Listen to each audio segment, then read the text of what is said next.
आज के इस सारस्वत कार्यक्रम की अध्यक्षता कर रही श्रद्धेय प्राध्यापक विनोद जी सोलंकी और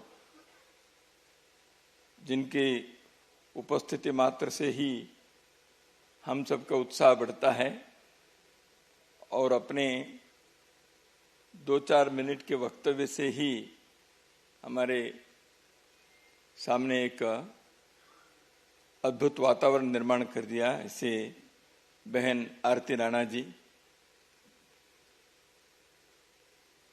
राष्ट्र धर्म के इस पत्रिका के माननीय संपादक, विद्वत लोक में जिनके नाम भी सुपरिचित हैं, ऐसे प्राध्यापक ओम प्रकाश पांडे जी, सर्वेश्वर द्विवेदी जी, पवन जी, सभागार में उपस्थित राष्ट्र प्रेमी सभी विद्वज्जन, समाज बंधु, श्रद्धेय माता भगिनी,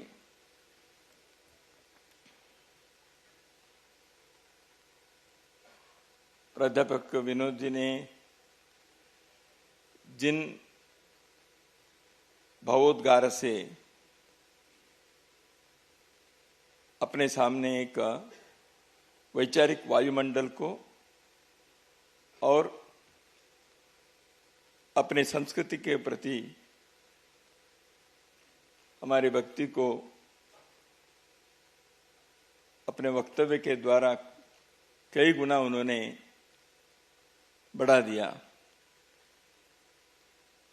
तो उस वातावरण को मैं मेरे वाणी से थोड़ा बिगाड़ रहा हूं।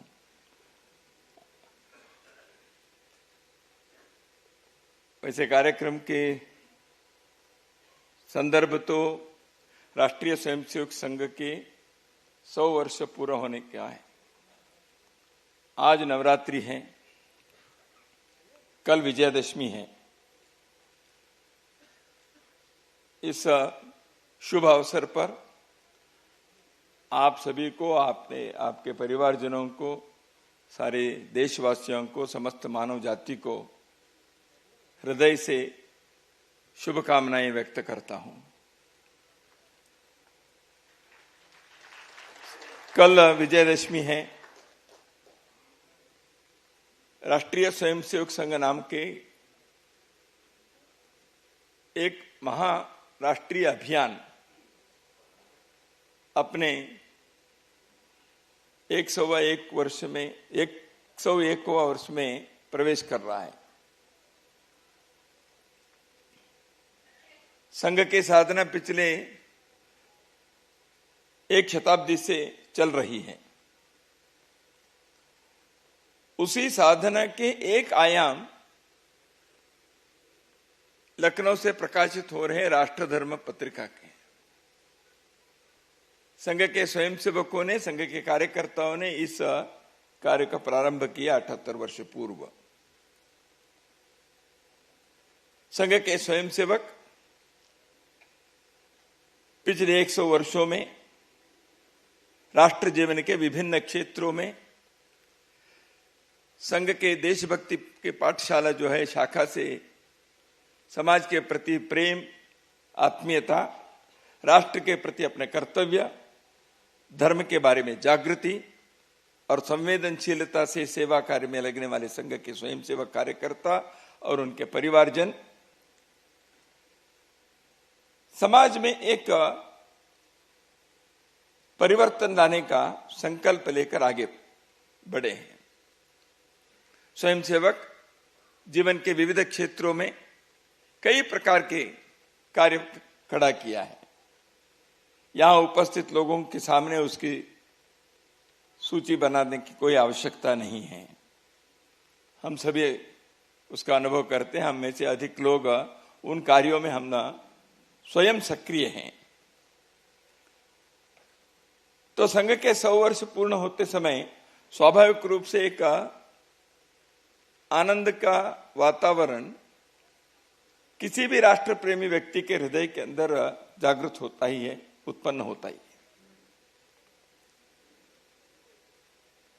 मैं दिल्ली से यहां आया भी एक कार्यक्रम संपन्न करते हुए।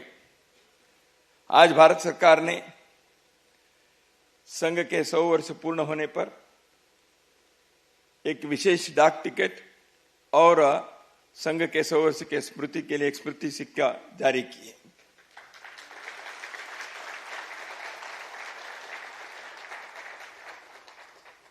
सरकारें इस प्रकार के कार्य पहले भी करती रही हैं और संघ के इस 100 वर्ष के यात्रा के संस्मरण में भारत सरकार ने वो निर्णय किया। स्वाभाविक रूप से समाज के लोगों के मन के अंदर एक आनंद के, अभिनंदन के भाव उत्पन्न होना एक सहज है। तो संघ के स्टैंप निकला, यह महत्व का नहीं है। संघ का स्टैंप समाज पर कितना है, यह महत्व का है। संघ के सिक्का निकला, ये तो महत्व के हैं, लेकिन संघ के सिक्का चलता है क्या समाज में, ये ज्यादा महत्व के हैं। तो इसलिए समाज में संघ के सिक्का चलना और समाज पर संघ का स्टैंप होना, ये इन 100 वर्षों में हुआ है, इसलिए सरकार ने वो किया। तो मैं ये कहूं कि संघ की यात्रा 100 वर्षों में जो हुई है उसमें राष्ट्र धर्म के भी एक कार्य, क्योंकि संघ के राष्ट्र धर्म के व्रतधारी लोगों ने ही राष्ट्र धर्म का कार्य प्रारंभ किया इस लक्ष्मणपुरी में। जैसे हमने वह चित्र अभी देखे, ऐसे मनीषी लोग, ऐसे जीवनव्रती लोग संघ के संगठन से तैयार हुए लोग, प्रतिभा के धनी, समर्पण के अद्भुत प्रतीक, राष्ट्र सेवा निरत दीनदयाल उपाध्याय जी, नानाजी देशमुख, अटल बिहारी वाजपेयी सरी के लोगों ने इस कार्य का प्रारंभ किया। तो इसलिए उसके अंदर प्रतिभा है, इसमें पवित्रता है, इसमें एक समर्पण है, इसमें एक लगन है। प्रचार के लिए प्रारंभ नहीं किया, स्वयं के प्रचार के लिए नहीं, धन कमाने के लिए यह कार्य प्रारंभ नहीं हुआ, किसी को आगे बढ़ाने के लिए, उनकी व्यक्तिगत आशा आकांक्षाओं को पूर्ण करने के लिए या किसी प्रकार के लाभ के लिए, सामाजिक प्रतिष्ठा, राजनीतिक लाभ, इसके लिए कार्य प्रारंभ नहीं हुआ था। यह कार्य प्रारंभ हुआ समाज के अंदर एक वैचारिक जागृति को लाने के लिए, समाज के अंदर एक विचार के अंदर परिवर्तन, संक्रांति लाने के लिए।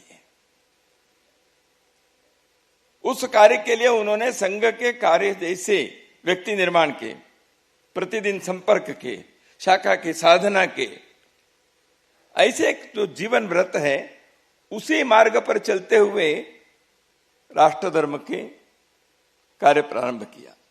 लोकहित प्रकाशन, राष्ट्र धर्म और उसके साथ साथ पांचजन्य भी यहां प्रारंभ हुआ था। तो मैं तो सोचता हूं राष्ट्र धर्म, पांचजन्य तो वैसे पुल्लिंग शब्द है, फिर भी मैं कहूंगा, पांडे जी मुझे अनुमति देंगे, राष्ट्र धर्म की एक बहन जैसे पंचजन्य है। तो बहन पैदा होती है तो उसको ससुराल में जाना पड़ता है, इसलिए वो दिल्ली चली गई। तो राष्ट्र धर्म यही मायके यहां है। तो ससुराल में गई तो वो अच्छे ही है वहां। तो पांचजन्य ऑर्गेनाइजर वहां हैं और उन्हीं दिनों में 47, 48, 49 के उस कालखंड में संघ के स्वयंसेवकों ने एक चुनौतीपूर्ण वातावरण में समाज के एक आरोप, सरकार के एक मिथ्यारोप को सहन करते हुए आगे बढ़ रहे थे। देश स्वतंत्र होने के बाद भारत के पुनर्निर्माण के लिए इस स्वाधीनता के वातावरण में राष्ट्र जीवन में भारत की राष्ट्रीयता को, भारत की जो यहां की आत्मा है, हिंदुत्व को जीवन के हर क्षेत्र में कैसे वो क्रियान्वित हो सकता है, कैसे उसको कार्य रूप में लाना चाहिए, उसको कैसे चरितार्थ कर सकते हैं, इसके लिए समाज के साथ संवाद करने के लिए दैनिक समाचार पत्र, साप्ताहिक के विचार पत्र, मासिक पत्रिकाएं प्रारंभ हुई भारत के अन्य भाषाओं में, देश भर में उन्हीं दिनों में।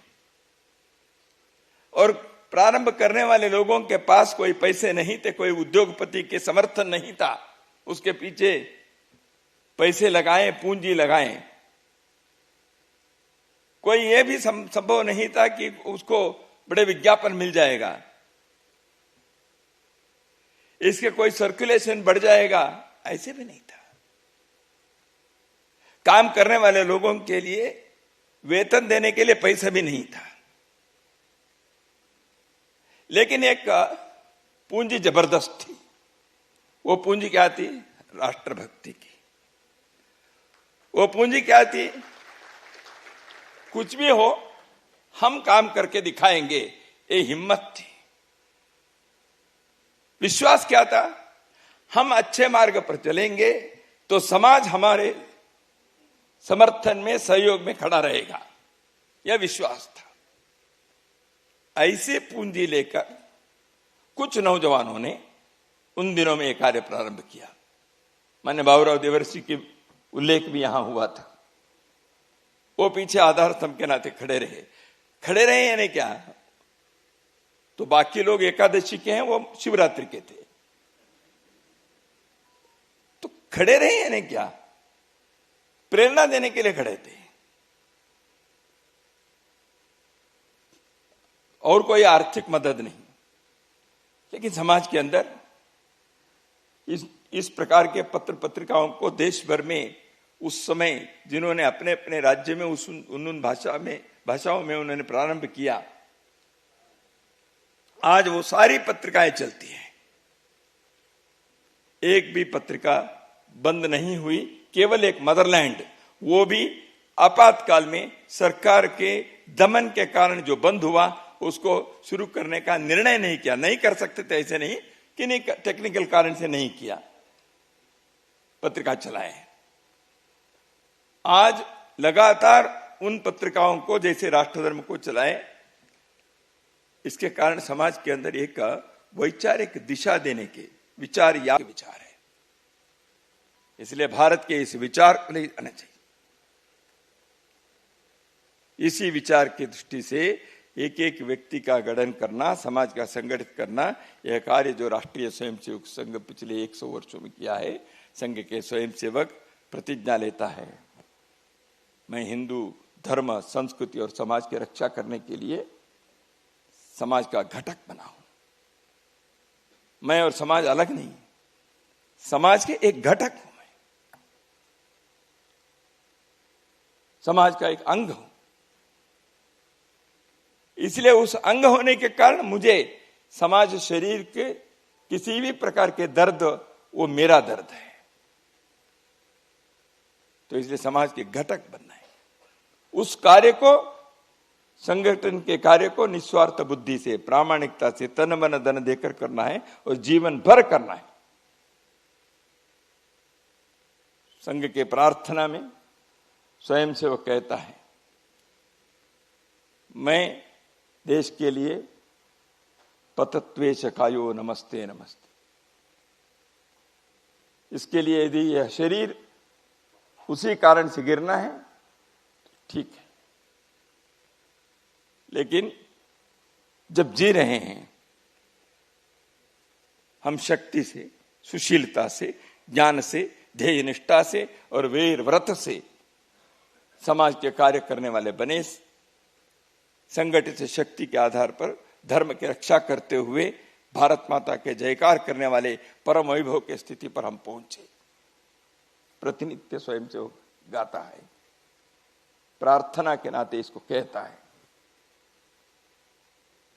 तो वही विचार है। 100 वर्ष हो गया, इसलिए हम इस कार्य को और आगे कैसे बढ़ाएं।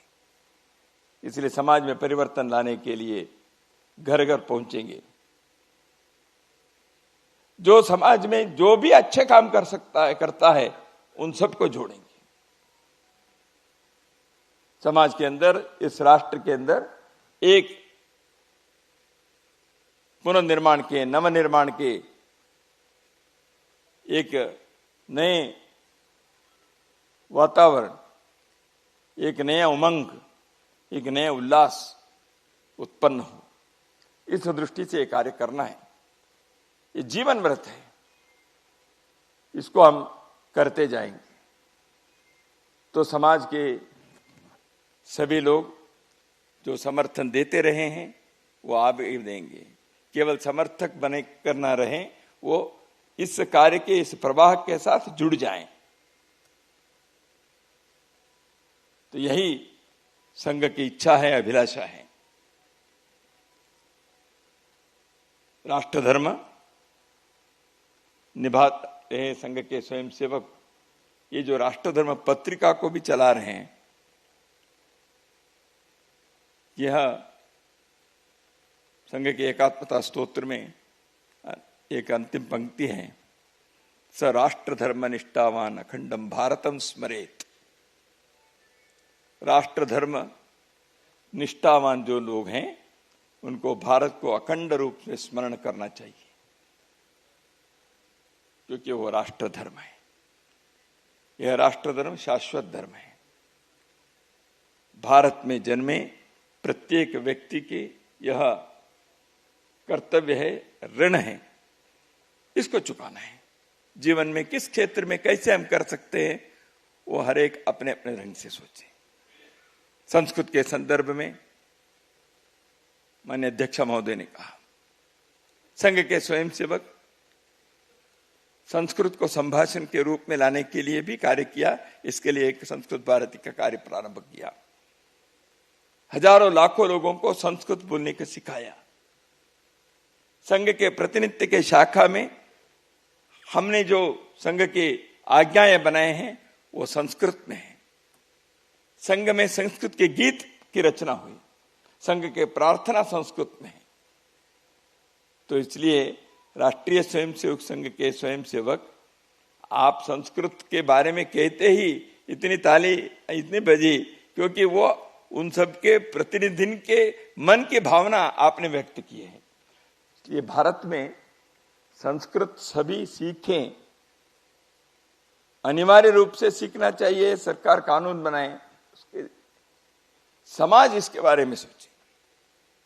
संघ के प्रयत्न इस प्रकार की स्वभाषा, स्वभूषा, स्वदेशी, स्वत्व, स्व के आधार पर इस राष्ट्र को खड़ा करने का है।